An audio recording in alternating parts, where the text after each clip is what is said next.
बे समाव मोनसे गोजोनथाव खौरां। बर'नि आंगो फिसा अपर्णा नार्जारिया हारि आरो हादोरनि थाखाय गोग्गाथाव आरो बाख्नायथाव खौरां लाबोदों।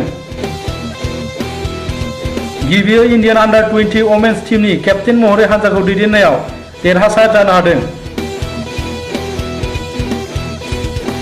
दिनै भियेटनामनि भाइट ट्राई स्टेडियामाव जानाय गिबि राउन्ड एएफसी अंडर-20 वमेन्स एशियान काप 2024 जोलुर बादायलायनायाव सिंगापुर जोलुर हान्जाखौ अपर्णा नार्जारिनि दैदेननायाव भारतनि आइजो जोलुर हान्जाया गासै 7-0 गल सोना देरहासार जानो हादों। मख'जाथावदि बे 7 गलनि गेजेराव बर'नि आंगो फिसा अपर्णा नार्जारिया 2 गल सोनो हादों।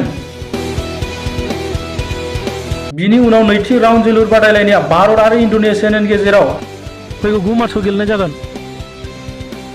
आरोबाव फिन खेबसे फरायफिनदों। बे समाव बर'नि आंगो फिसा अपर्णा नार्जारिया हारि आरो हादोरनि थाखाय गोग्गाथाव आरो बाख्नायथाव खौरां लाबोदों। गिबियै इन्डियान अंडर-20 वमेन्स टीमनि केप्टेन महरै हान्जाखौ दैदेननायाव देरहासारनो हादों।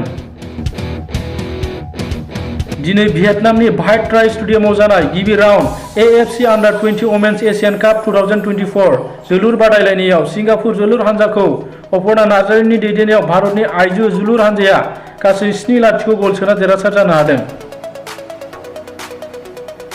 मख'जाथावदि बे 7 गलनि गेजेराव बर'नि आंगो फिसा अपर्णा नार्जारिया 2 गल सोनो हादों।